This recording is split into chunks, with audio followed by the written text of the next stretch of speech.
That far left wing behind me is where the shot was made.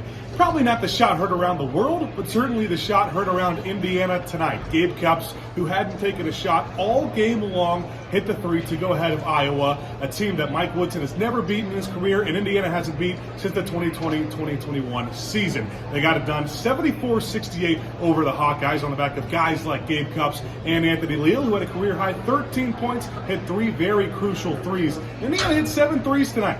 They didn't hit any threes on Saturday against Illinois, but the defense got it done against a team that averages 85 points a game in Iowa. A lot of guys stepped up. Celebrate tonight, but tomorrow there are some concerns with the injuries of Xavier Johnson and Malik Reneau. Both of them went down and did not return. Johnson with the arm injury, Reneau with the leg injury. But Indiana finally levels itself in Big Ten play. They're now 5-5 and 13-8 on the season. From Assembly Hall, Indiana gets the win. Ben Howland. Well, the saying goes defense wins championships, but at least today for Indiana, defense kept alive their hopes at bowl game eligibility, only giving up 14 points on 344 total yards of offense in a win against Wisconsin.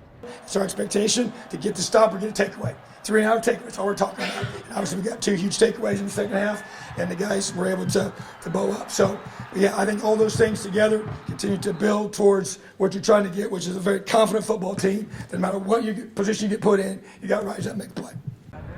Every group needs a leader, and the leader of this Indiana defense stepped up big time today. Aaron Casey recording 9 total tackles, 4 for loss, 2 sacks, and forcing a fumble. Yeah, for our defense, it starts with the linebackers. In that game against Rutgers, I feel like I produced well to help the defense do well. And so I told them I'll do everything in my power to make sure that didn't happen again. So since then, I've been putting in the work, extra work over the week, throughout the week to prepare for game day. In a game like this, you need those guys to step up and make those kind of plays. I just gave them the game ball in the locker room there.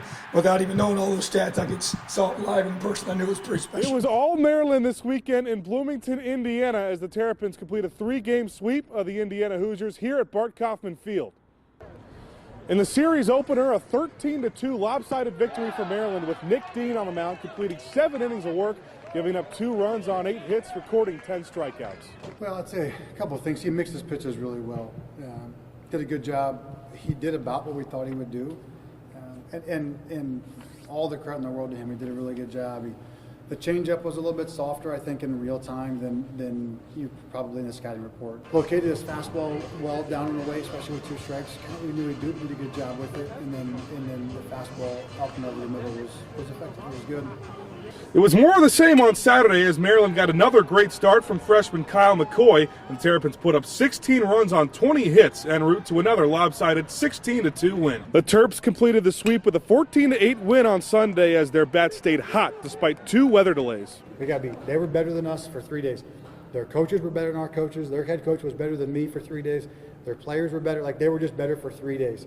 But there's going to be a lot of information, a lot of feedback, and a really tight feedback loop. And so we have finals this week, so you have a game. You have a chance to go in this week and work on the things that you need to work on. Yeah, I mean, like you said, we still have 3 Big Ten series to prove what we are. And, we've shown a lot, proved everything. Of course, this weekend, we didn't really, prove that we were, a better team. They just played better, of course. So, yeah.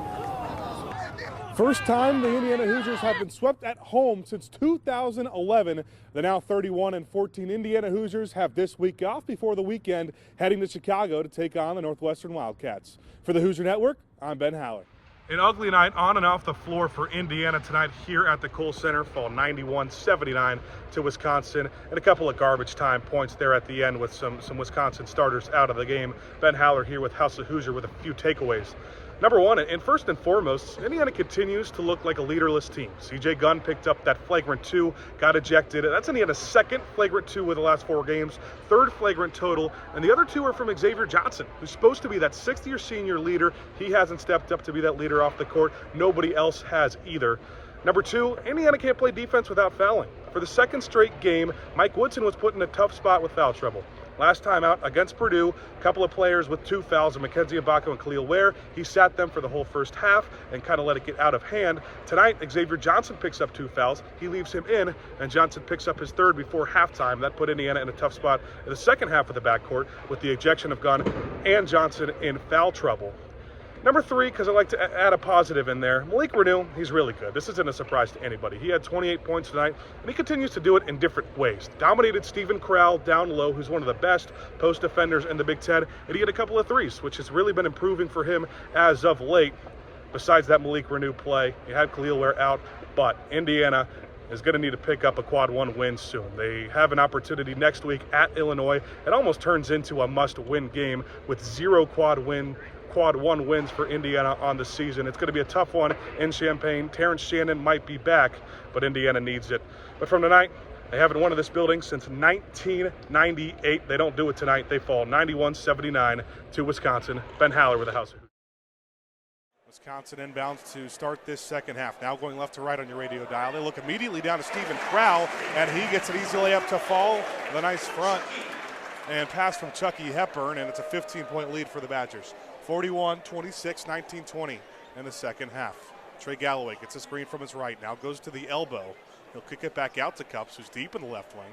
Now Reneau tries to swing baseline and dunks it home on top of Stephen Corral to answer and get Indiana's first points of the game, and that's the first Hoosier with double digits in Malik Reneau.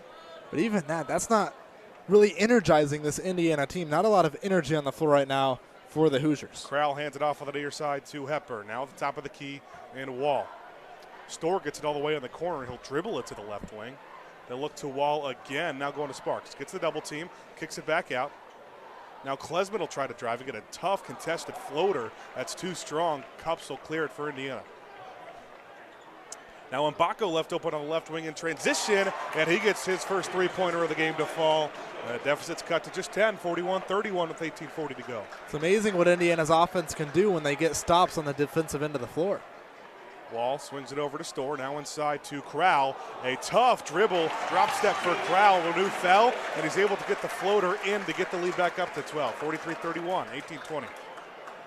One of those plays where there's probably enough contact to warrant a whistle. Which way that whistle goes, that's up to the referees. Mbako's going to drive all the way to the left block, and he's fouled as he went for a tough left layup. Not sure who the foul is going to be on. And it's going to be on Tyler Wall. That's his second, the first of the half for Wisconsin.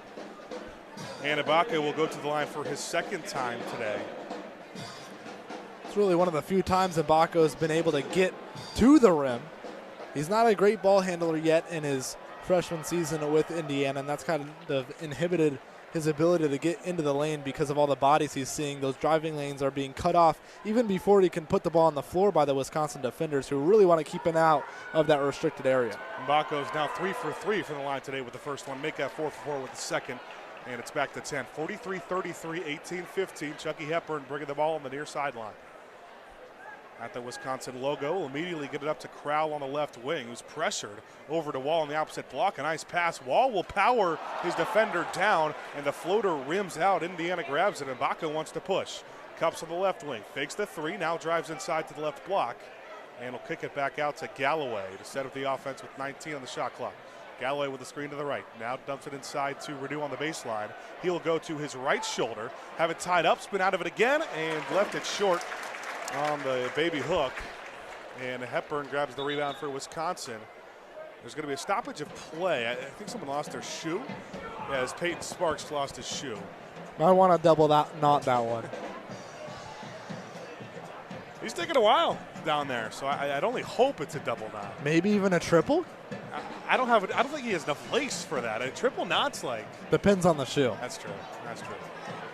They've got it up on the billboard. It looks like he just went with the double knot. Yeah, only double knot for Peyton Sparks. Safe and effective, the double knot. Wisconsin now inbounds just in front of their own bench. Now Storr will go all the way to the basket. He went up for a layup. He had it tipped. He wanted a foul. Wisconsin will keep it. Storr hasn't played as much as we thought, only 12 minutes as the leading scorer in the first half. He does have 8 points. And Hepburn will be the one inbounding all the way up to Max Klesman, all the way by the Wisconsin logo. He gets a screen to his right. Now dribbles it back out on the right wing.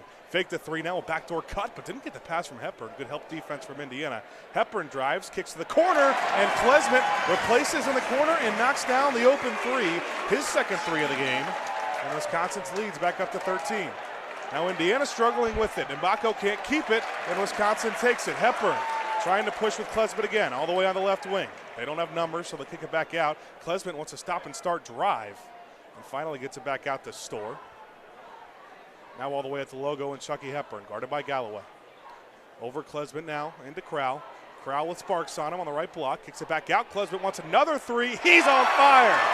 Max Klesmit gets his third three of the game, and Wisconsin's tied its largest lead of the game, 49-33. With just over 16 minutes to go left in this contest. Cups almost threw it away trying to get it to Renew, and Indiana calls a timeout. The Kohl Center is on its feet, looking for its 12th straight win against Indiana in this building.